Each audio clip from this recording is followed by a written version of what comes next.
여러분들이 다 보셨던 것처럼 이 박주민 의원이 평등법 이것도 통과시키려고 그래요. 평등법이 뭔지 알죠?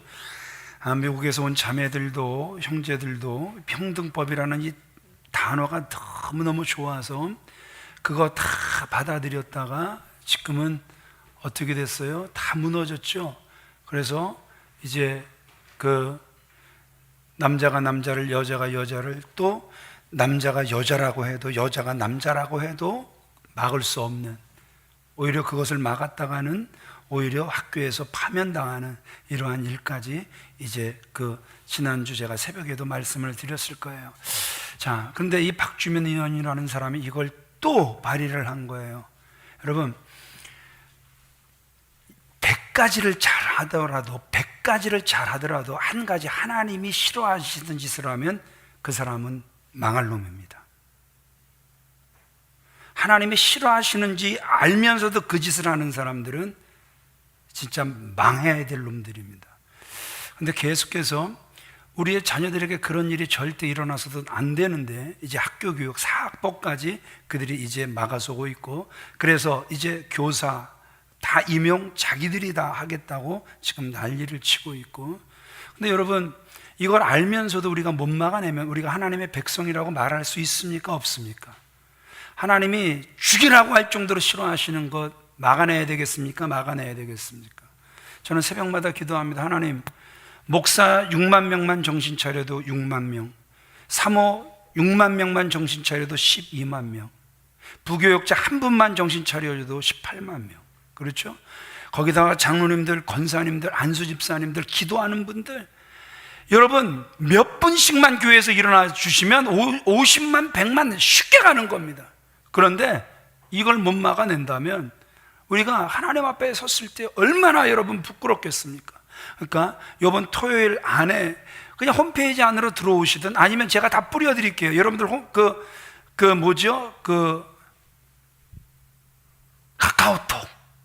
카톡으로라도 보내드릴 테니까 여러분 꼭 막아주세요. 아멘을 현찮게 하시면 여러분들의 아들이 남자를 아내로 데려올 수 있다니까요. 우리의 손자들이 그렇게 교육을 받고 그게 이상하지 않다고 데려올 수 있다니까요. 여러분 굉장히 큰일 날 일입니다. 꼭 막아주시기 바랍니다. 꼭 널리 퍼뜨려 주셔서 이 망할 짓을 하는 사람들이 다시는 이러한 일 생각지도 못하도록 꼭 막아주시길 바라고, 오늘 우리 신방 전도사님으로 김학영 전도사님 부임하셨습니다. 인사하실 때 우리 심심한 격려의 박수 부탁을 드리겠습니다.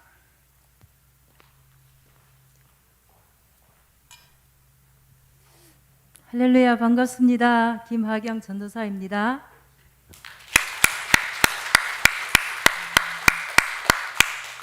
주님의 은혜로 또 우리 수원 영락교회 공동체를 만나게 해주시고 또 사랑하는 여러분들 만나게 해주셔서 감사드립니다. 맡겨준 사역 잘 감당할 수 있도록 여러분들이 많은 기도해 주시고요. 또 열심히 헌신하고 섬기겠습니다. 감사합니다.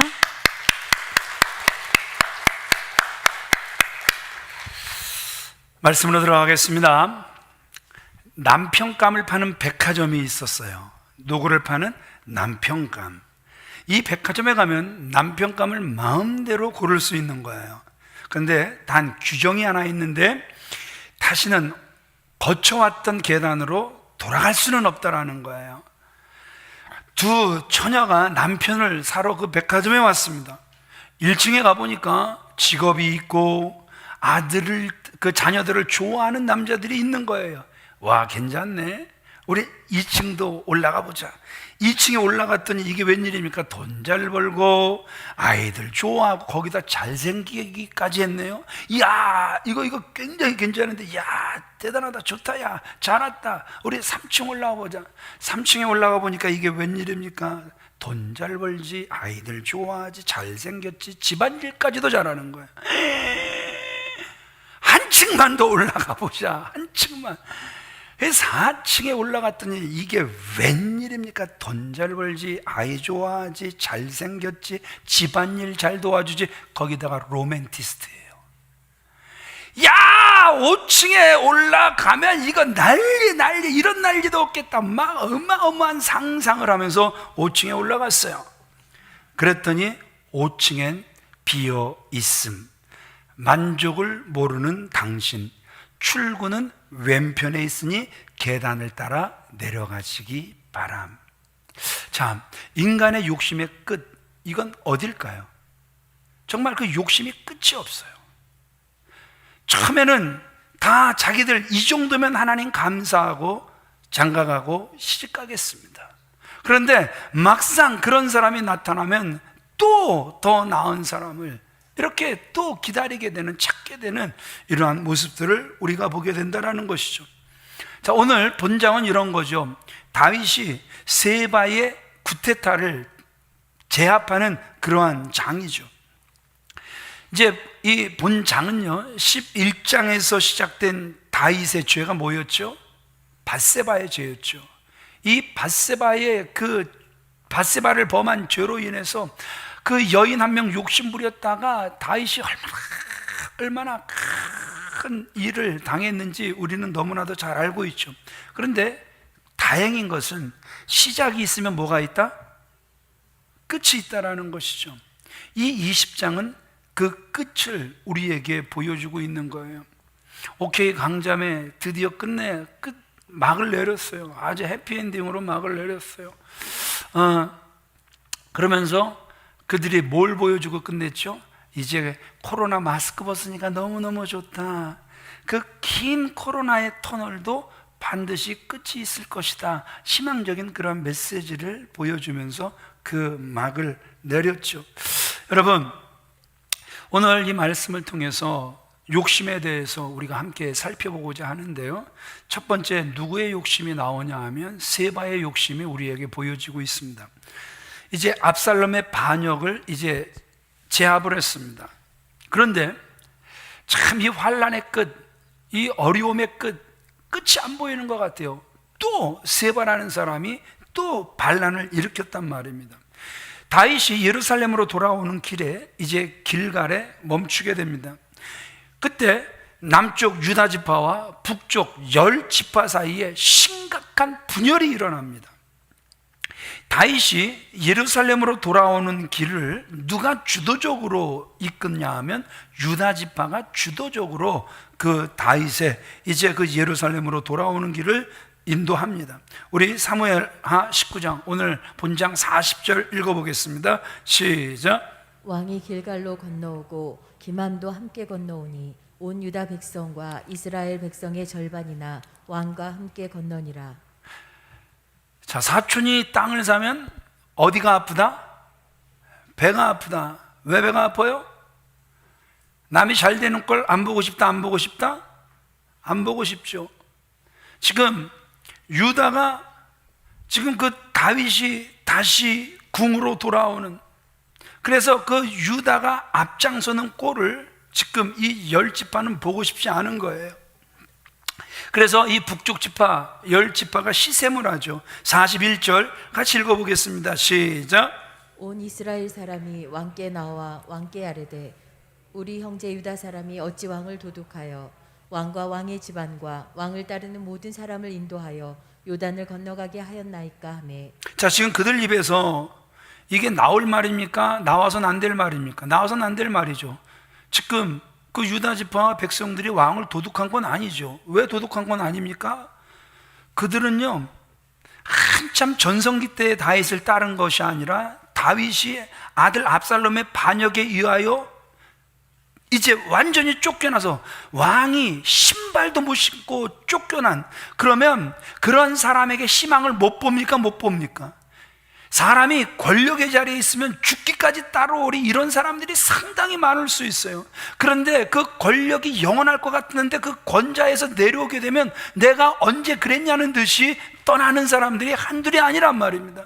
그런데 이 유다 지파는 다윗이 이젠 도망 나갈 때에도 함께하고 또 다윗을 다시 돌리기 위하여 죽도록 싸워 다시 돌아오게 하는 참으로 귀한 일에 헌신했던 사람이란 말입니다. 자, 그러면 그들은 박수받아 마땅한 사람입니까? 박수받아 마땅한 사람입니까? 사실 박수받아 마땅한 사람들이란 말입니다. 그럼에도 불구하고 참 인정이라는 게 얼마나 어려운지 그것을 인정해내지 못하는 그 10지파의 모습을 우리에게 보여주고 있다는 것이죠. 유다 지파는 자신들이 다윗의 종친이기에 당연히 자신들이 앞장섰다 이렇게 주장을 하는 게 42절이죠. 반면에 이 북쪽 지파는, 이 10지파는 웃기는 소리 하지 마. 우리가 12인데 12 중에 10이 우리면 당연히 10이 우선권을 가져서 10이 앞장서야 되는 것 아니냐 이렇게 주장을 하는 거예요. 43절 같이 읽어보겠습니다. 시작. 이스라엘 사람이 유다 사람에게 대답하여 이르되 우리는 왕에 대하여 10몫을 가졌으니 다윗에게 대하여 너희보다 더욱 관계가 있거늘 너희가 어찌 우리를 멸시하여 우리 왕을 모셔오는 일에 먼저 우리와 의논하지 아니하였느냐 하나. 늘 싸움이 그렇듯 여러분, 싸움은 어떤 놈이 이겨요? 맞아요. 그냥 자신 있게 말씀하세요. 목소리 큰 놈이 이기잖아요. 항상 이 싸움질 하는 거 보면 요즘 옛날 같습니까? 옛날에는 주먹질하고 싸워도 이렇게 별로 크게 문제가 되지 않고 또 이렇게 화해하고 뭐 이러면 이렇게 참 끝나는 일도 많았는데 요새는요, 주먹질하고 싸웠다가는 난리. 여러분, 있는 돈 다 갖다 부어줘도요 합의가 안 될 정도의 일들이 참 많단 말입니다. 참 저절로 세상에 어떤 놈이 싸움에서 이기냐면 목소리 큰 놈이 이기는 거예요. 자, 여기서 목소리가 큰 놈이 누구였냐면 유다 지파가 목소리가 큰 놈이었어요. 43절 같이 읽어보겠습니다. 시작. 유다 사람의 말이 이스라엘 사람의 말보다 더 강경하였더라. 누구 말이 셌어요? 유다 사람들의 말이 워낙 셌던 거예요. 그러니까 여러분, 말 센 사람 옆에 가고 싶어요? 안 가고 싶어요? 예, 그냥 말 센 사람하고 싸워서 지면 그게 진 거예요? 졌다고 하지만 그게 완전히 진 거예요? 뭘 받죠? 상처를 받죠. 그래서 어떻게 합니까? 분리가 돼버리죠. 완전히 분리가 돼버리죠. 그러면 기다렸다는 듯이 좋아하는 사람이 누구죠? 좋아하는 영이 누구죠? 분리의 영이죠. 야, 드디어 내 작전이 기가 막히게, 저놈은 목소리 커서 이겨서 결론 너희들이 이긴 것 같으나 이긴 거 하나도 없어. 왜냐하면 다 분리가 돼버렸기 때문에. 그래서 지금 유다는 목소리 커서 이긴 것 같으나 결국 이스라엘은 분리가 돼버리는 이런 안타까운 모습. 이때 기드온처럼 정말 그 300용사 갖고 엄청난 그 일을 벌여 승리했단 말입니다. 그럼에도 불구하고 또 이 북쪽 사람들이 왜 니들만 갔어? 왜 우리 안 불렀어? 그래 또 시비 걸고 들어올 때 이 기드온이, 아니 내가 한 일이 당신들이 지금까지 한 일에 어떻게 비교가 되겠습니까? 그 겸손의 모습을 나타내며, 그래서 그들의 그 화남을, 그들의 그 분노를 잠재우는 지혜를 좀 유다 지파가 배울 수 있었다면 얼마나 좋았을까, 이렇게 생각을 해요. 그런데 그리하지 못하고 목소리를 크게 내서 10지파를 상처 주고 분리를 시켜내는 이런 안타까운 모습을 우리에게 보여주고 있죠. 그 결과 어떻게 되는 겁니까? 이 세바라는 사람이 활떡 일어나서 우리들만의 길을 가겠다, 떨어져 나가는 모습을 우리에게 보여주고 있죠. 자, 1절 같이 읽어보겠습니다. 시작. 마침 거기에 불량배 하나가 있으니 그의 이름은 세바인데 베냐민 사람 비그리의 아들이었더라.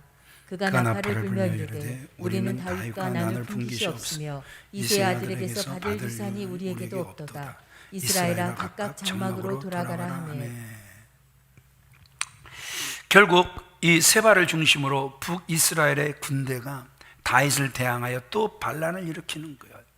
명분은 뭐였습니까? 1절, 이세의 아들 저 다윗에게서 우리가 받을 유업이 없다, 이거예요. 자, 보세요. 우리가 꼭 알아야 될 건 뭐냐면, 인정을 하든 인정을 하지 않든 다윗은 누구에 의해서 세워진 겁니까? 하나님에 의하여 세워진 거예요. 그들이 인정하든 인정하지 않든 다윗이 통합 왕국의 왕으로 세워질 때 그 북쪽 북이스라엘의 모든 장로들과 백성들이 나와서 다윗이 하나님에 의하여 세워졌음을 다 인정했어요. 사무엘하 5장 1절로 3절 말씀에 보면 다 그 북쪽 사람들이 싹 다 나와서 다윗 그대는 하나님께서 세우셨습니다, 이걸 인정했단 말입니다. 그런데 참 이렇게 그 영적 기류가 좋을 땐 다 인정하고 들어가요. 우리의 선배들이, 우리의 장로들이, 우리의 어른들이, 우리의 백성들이 맞아요, 다 인정을 했습니다. 그런데 또 자신들의 뜻에 맞지 않으니까 세바 같은 사람이 일어나서 앞에 사람들이 뭔 말을 했든 이건 우리하고 다 관심이 없는 거고, 나는 그 일에 전혀 나는 동조한 일이 없고, 저 다윗 아무리 우리가 쳐다봐도 저 다윗을 통해서 얻을 것 하나도 없을 것 같으니까 우리의 길을 가겠다, 아주 본격적으로 분리해서 떨어져 나가는 이러한 모습 또한 우리에게 보여주고 있다는 것이죠. 그러나 여러분 꼭 기억하세요.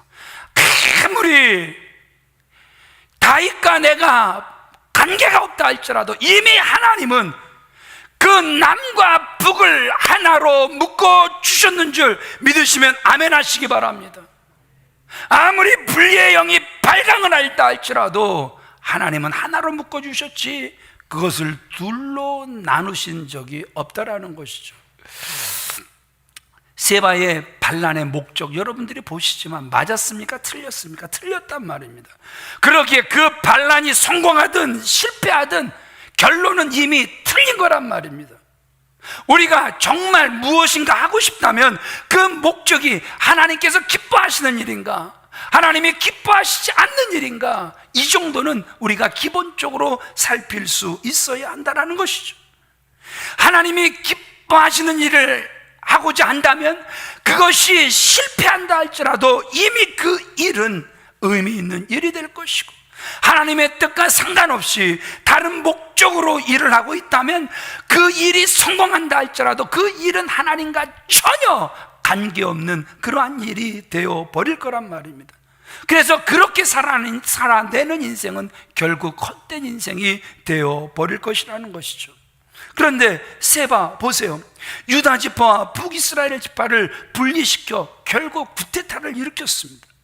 그의 욕심으로 인하여 이스라엘은 다시 전쟁의 소용돌이에 휘말리는 모습을 우리는 보게 된다는 것이죠. 그런데 정말 다행인 것은 이제 이 세바가 그 북쪽 이스라엘의 그 모든 성읍들을 돌면서 선동하려고 방문한 그 아벨이라는 도시에서 한 여인이 일어나죠. 그래서 그 세바를 죽이죠. 그래서 전쟁의 그 소용돌이 속에서 구해내는 한 여인을 우리는 본문을 통해서 보게 된다는 것이죠. 한 4주 정도 전에 그 우리 교회 그 집회를 다 오셨던 분들이죠. 이강선 목사님, 그 노인택 목사님 또 이렇게 방문을 했어요. 그러면서 그 이강선 목사님이 기도를 하는데 기도를 하면서 갑자기 멈추면 뭔가 이제 메시지가 나오는 거거든요. 그러면서 한 여인이 깃발을 들고 일어나네요. 한 여인이 깃발을 들고 일어나네요.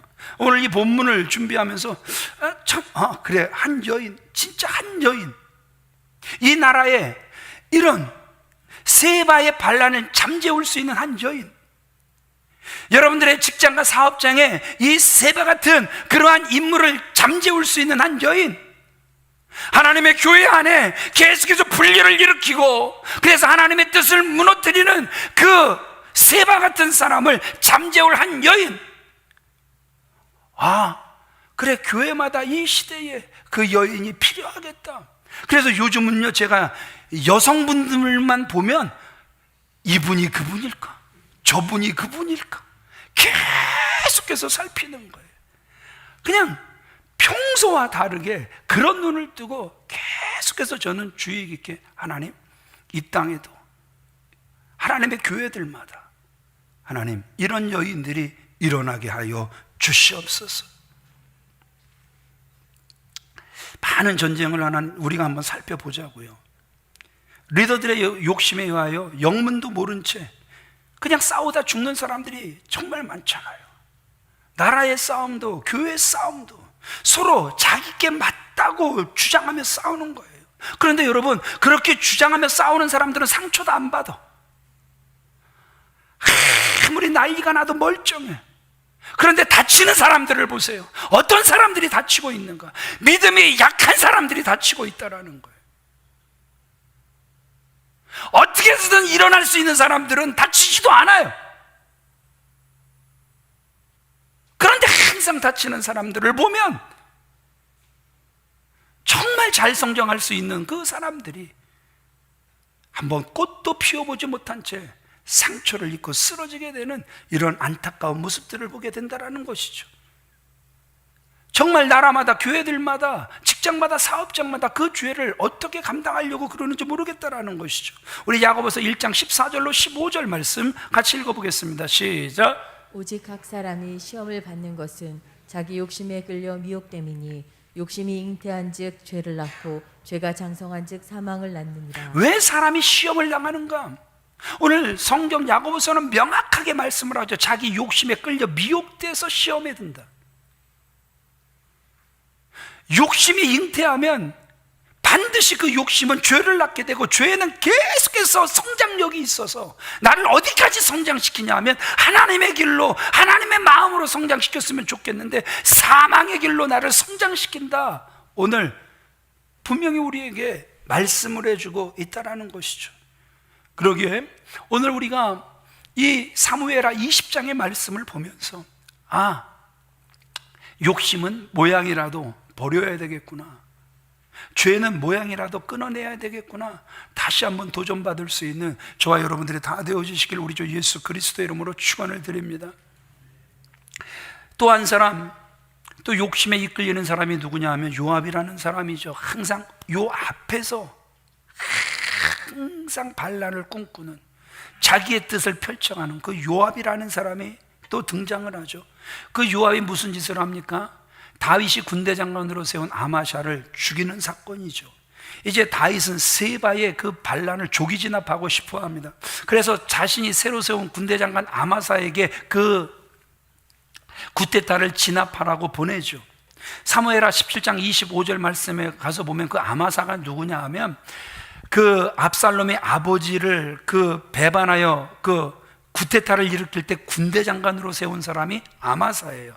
그런데 참으로 우리 모두가 이상하게 생각할 수 있을 정도로 다윗이 그 아마사를 계속해서 군대 장관으로 세워놓는 거예요. 도대체 무슨 뜻이 있을까? 우리는 알 수 없지만, 그러나 다윗의 그 깊은 속뜻은 그 아마사를 또 군대 장관으로 세워놓았단 말입니다. 근데 그 아마사가 이제 그 다윗의 명령을 받아 구데타를 진압을 해야 하는데 군대 장악력이 너무너무 부족했던 것 같아요. 그래서 군사를 모으는데 지체가 돼요. 그게 5절 말씀이죠. 그래서 6절에 빠른 공격을 위해서 다윗이 아비새에게 새로운 명령을 내리는 거예요. 네가 가서 빨리 구데타를 진압을 해라. 그게 6절이에요. 그래서 그 아비새가 이제 그 세바의 그 구테타를 진압하기 위해서 떠났을 때 아마사가 후발대로 그 아비새의 군대에 합류하게 되는 게 8절 말씀이에요. 그런데 그 합류하는 아마사를 요압이 딱 보더니 어떻게 하냐 하면 비열하게 그 아마사를 죽여버리는 거예요. 9절 10절은 같이 읽어보겠습니다. 시작. 요압이 아마사에게 이르되 내 형은 평안하냐 하며 오른손으로 아마사의 수염을 잡고 그와 입을 맞추려는 체하매 아마사가 요압의 손에 있는 칼은 주의하지 아니한지라 요압이 칼로 그의 배를 찌르매 그의 장자가 땅에 쏟아지니 그를 다시 치지 아니하여도 죽으니라. 자, 요압이 누구를 죽였죠?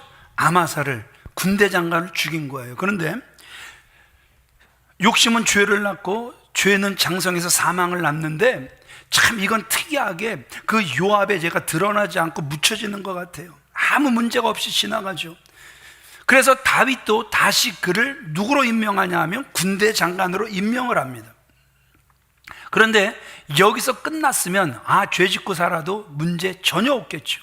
그런데 그 죄가 언제 드러납니까? 아들 솔로몬이 왕이 됐을 때 그 죄가 다 드러나서 결국 그 요압은 그 자신의 죄를 책임지고 죽게 되는 이런 안타까운 모습을 우리에게 보여주고 있죠.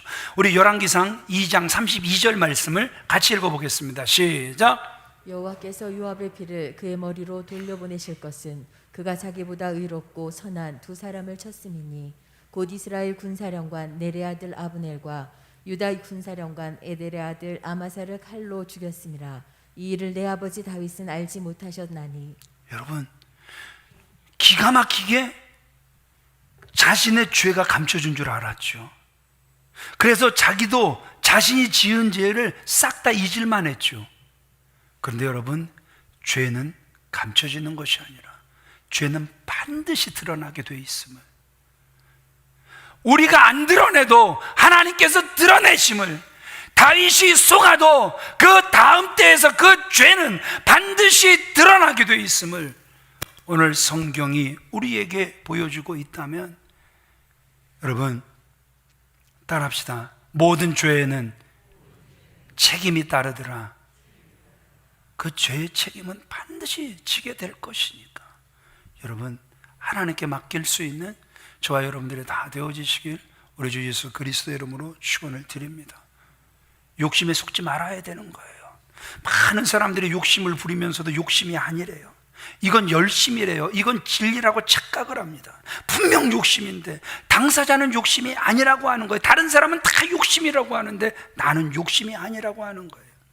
요압이 아마사를 죽이면서도 나름 분명히 우리 또한 이해가 안 되잖아요. 입장이 바뀌어보면 우리 또한 이해가 안 되잖아요. 구테타를 일으킨 군대장관 아마사가 또 여기서도 그대로 군대장관이 되는 거, 그건 누가 이해를 할 수 있겠습니까? 그러니까 저놈 죽이는 것쯤은 하나님도 이해하실 거야. 다윗이 어리석어서 그러니 하나님이 이것쯤은 다 덮어주실 거야. 아마 그렇게 생각하면서, 그래서 저놈을 죽일 수 있는 자격은, 저놈을 쓰러뜨릴 수 있는 자격은 나밖에 없다, 그렇게 생각하면서 그 일을 진행을 했을 거란 말입니다. 그런데 하나님께서 사랑하시는 귀한 믿음의 성도님들, 모든 사람들이 그래요. 자격은 나에게만 있다, 나에게만 있다, 이렇게 생각을 한단 말입니다. 그런데 그게 바로 욕심이라는 것이죠. 그것을 이루기 위해 요압처럼 비열한 살인을 저지른다면 더욱더 욕심이란 말입니다. 수단과 방법을 가리지 않고 그 사람을 끌어내리고 있다면 여러분, 그것은 욕심이란 말입니다. 거짓된 방법으로 얻은 것, 아무리 좋은 것이어도 그것은 욕심이란 말입니다. 이 요압처럼 거짓된 방식으로 욕심을 이루면 그것을 이룰 수는 있겠지만 그것은 이룬 것이 아니라 잃은 것이 훨씬 더 많다라는 것이죠.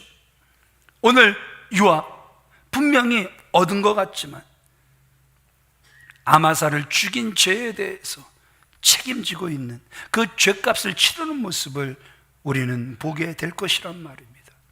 그런데 이 시대를 살아가면서 욕심이 너무너무 만연한 거예요. 때로는 일부 목회자들이 욕심을 더 조장하는 것을 봐요. 열심, 부흥, 진리, 좋은 이름으로 옷을 입혀서 사람들을 움직여가는 것 같지만 그 속을 들여다보면 그 목회자들의 욕심인 것도 한두 개가 아님을 우리는 보게 된다는 것이죠. 하나님을 사랑하십니까? 하나님이 내 삶의 주가 되심을 믿습니까? 욕심을 버리시기를 바랍니다. 신앙인이 예수님을 욕심내지 않고 엉뚱한 것에 욕심을 내면 망하는 거란 말입니다. 그러기에 그분의 뜻이 아니라면 과감히 버릴 수 있어야 된다라는 것이죠. 욕심으로 세상이나 교회에서 성공하는 것 헛된 거란 말입니다. 욕심으로 하는 기도, 가장 어리석은 기도란 말입니다. 우리의 욕심은 오직 그리스도를 향할 때만 정당한 것이고 사랑의 욕심만 정당할 줄 믿습니다.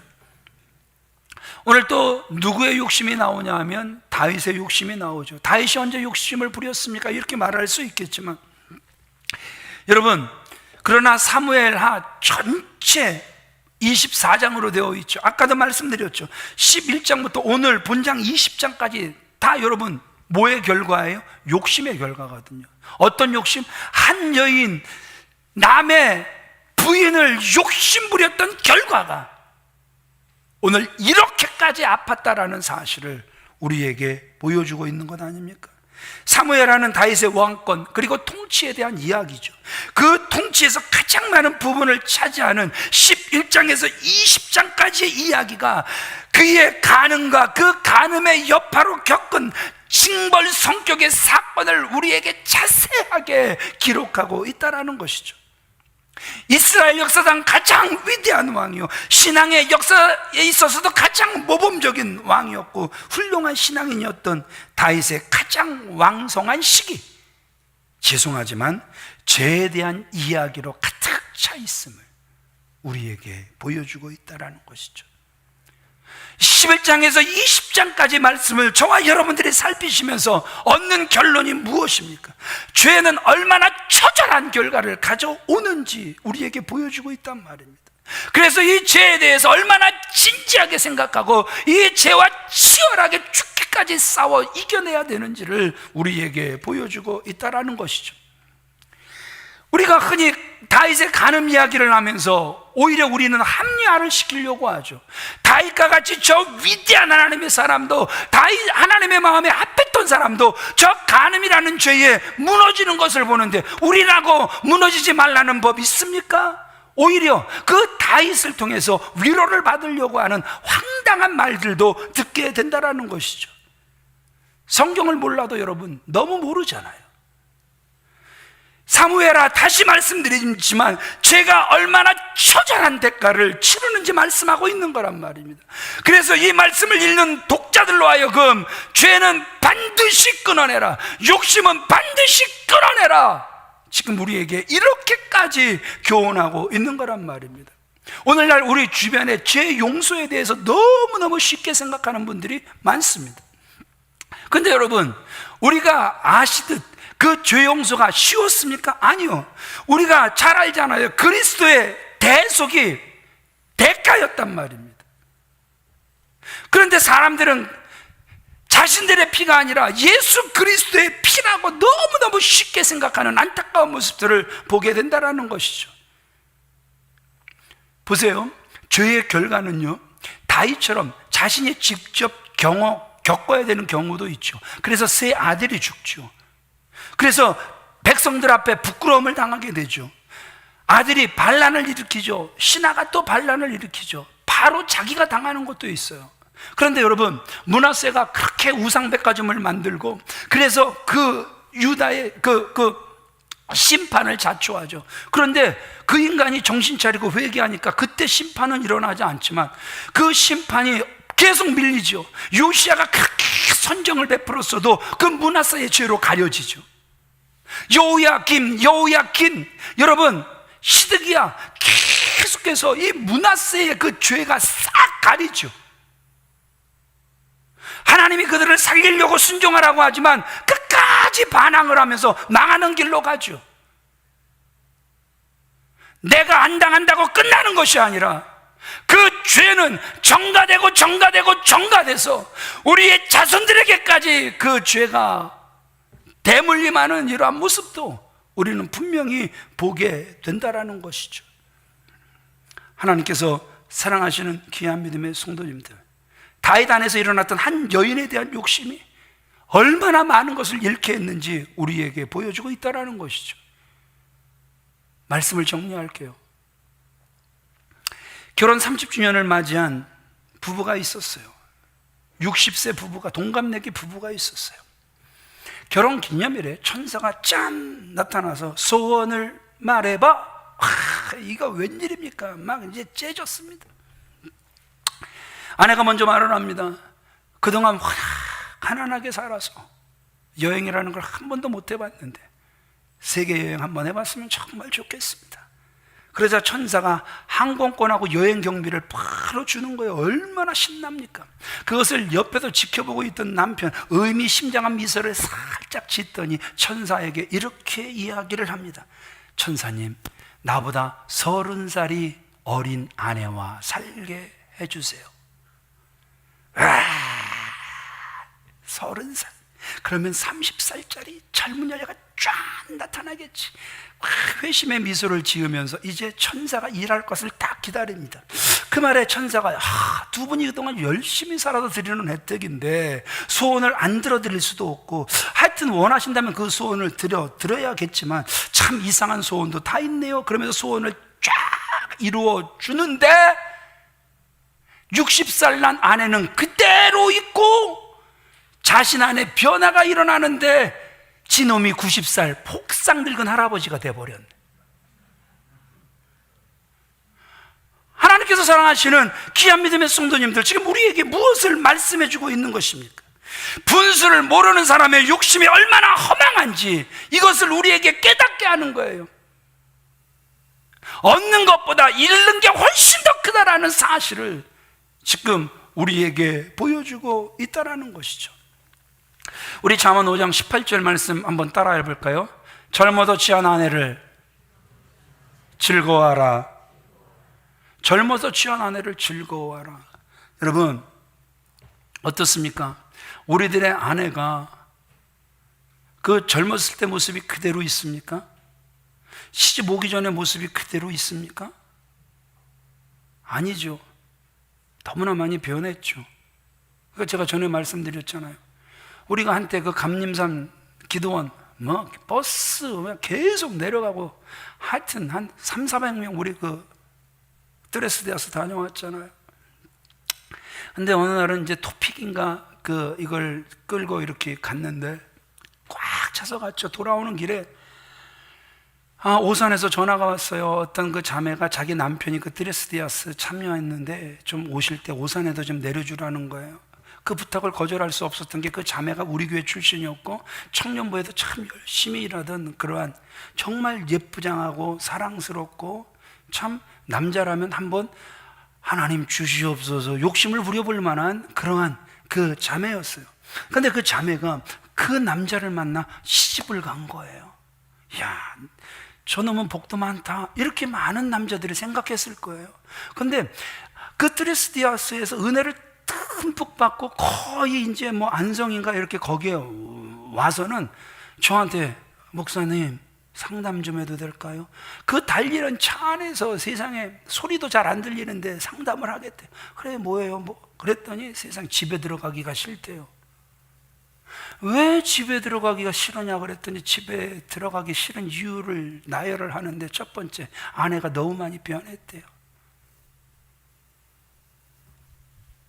아이를 낳고 몸이 다 망가지고 그래서 뭐 가슴도 처지고 배도 나오고 이제 부부관계를 해도 참 즐겁지도 않고 참 말하는 게 싸가지가 없더라고요. 뭐가 없어요? 진짜 말하는 게 여러분 싸가지가 없잖아요. 진짜 싸가지 없는 거잖아요. 어떻게 그렇게 싸가지가 없습니까?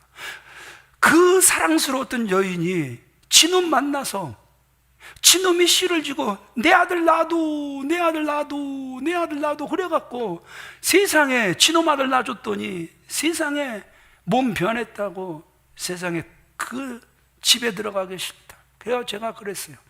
진짜 당신 못된 놈이라고. 진짜 못된 놈이라고.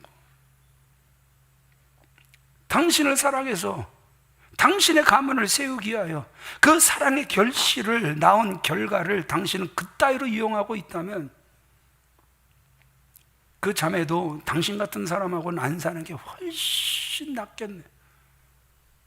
여러분 사실 그렇잖아요. 여러분들의 몸이 얼마나 여러분들이 봐도 사랑스러웠습니까? 그런데 그 사랑스러웠던 몸이 누구 만나? 누구 새끼 낳다가 그렇게 망가진 거예요. 망가지는 것도 여러분 전혀 이게 나에게 손해라는 생각 없이 그 자식을 낳아 키운 건 이게 사랑의 결실이라고 생각했기 때문에 아낌없이 그랬던 거잖아요. 제가 얼마나 야단을 치고 정신 차리게 해서 집으로 돌려보냈는지 몰라요. 오늘 성경은요, 욕심내지 말래요. 남편들이요, 욕심내지 말래요. 젊어도 취한 아내를 즐거워하라. 오늘 성경은 우리에게 분명하게 말씀해 주고 있어요. 오늘 남편들 꼭 기억하시길 바라고, 특별히 추석을 맞이하면서 여러분 우리 아내들이 참 힘들어하는 그런 한 주간이 될 거예요. 그러니까 시댁 가는 게 싫어서 뭐도 한다 그래요? 다치지도 않은 팔에 깁스도 한다 그러잖아요. 예. 시댁에 안 내려갔으면 너무너무 좋겠어서 깁스도 한다 그러잖아요. 좀 더 어려운 관계가 시부모님과의 관계인 것 같아요. 그런데 욱박질러서 들어가지 마시고 좀 사랑도 해주시고, 제가 장례식 끝나고 그 부부가 오면 남편들한테 꼭 하는 말이, 들어보신 분들은 들어보셨을 거예요. 3일 동안 며느리로서 진짜 고생했으니까 저 마사지샵을 좀 데려가서 그 마사지를 한 2시간만 좀 해서 풀어주라고. 그러면 그 3일 고생한 거 싹 다 눈녹도 사라질 거니까. 저는 진짜 제 방에 그 장례식으로 수고하고 오신 젊은 부부들한테 꼭 그 이야기 해줘요. 아내, 요 밑에 가면 마사지 3만 원 하니까 거기 가서 한 2시간만 풀어주라고. 그러면요, 옆에서 듣고 있던 아내분들의 입이 이만큼 귀에 걸려요. 자기를 너무너무 생각해 준다라는 것이죠. 여러분, 이번 추석이 지나면 또 여러분들의 그 아내를 좀 그렇게 섬겨주시길 바랍니다. 왜들 그러세요?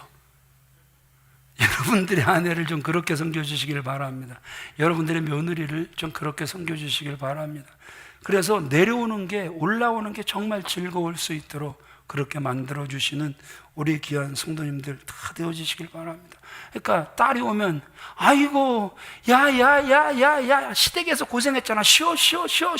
그러다가 김치 씻듯 확 쉬어갖고 가잖아요. 근데 며느리가 오면, 여러분, 그렇게 쉬게 해줍니까? 아니잖아요. 입장은 바뀔 건데. 잘 심어야 잘 거두게 될 거거든요. 그러니 그 욕심들, 시부모님의 욕심 다 버리시고 내 딸 대하듯 잘 대해주셔서 행복한 추석 되길 바랍니다. 행복한 추석 되길 바랍니다. 행복한 추석 되시길 바랍니다. 말씀을 정리할게요. 오늘 말씀은 이런 거예요. 모든 죄에 대해 이것을 명심하라는 거예요. 욕심으로 망가지고 있는 수많은 삶을 우리가 보는 거예요. 욕심을 부리면 더 많이 가질 것 같으나 실상은 더 많이 잃게 되는 걸 보는 거예요. 아담과 하와가 욕심을 부리며 선악과를 먹지만, 그래서 눈은 밝아진 것 같지만 그들이 잃은 게 훨씬 더 많았다라는 사실을 성경은 우리에게 보여주는 거예요. 욕심은 분명히 그 순간 무엇인가를 이루게 하죠. 그러나 긴 시간 보면 엄청난 것을 잃게 하는 것이죠. 우리의 영혼을 철저하게 망가뜨리는 것이죠. 이것을 우리가 명심해야 된다라는 거예요. 그래서 이제는 따라합시다. 죄는 쳐다보기도 싫어야 한다. 욕심은 품을 생각도 말아야 된다. 아멘이십니까? 다윗의 그 욕심이 엄청난 결과를 낳는 것을 보았어요. 우리의 헛된 욕심도 처절함을 낳을 것입니다. 욕심으로 짓는 죄가 큼을 알고 이제 잘 경계해낼 수 있는 저와 여러분들 다 되어지시길 우리 주 예수 그리스도의 이름으로 축원을 드립니다.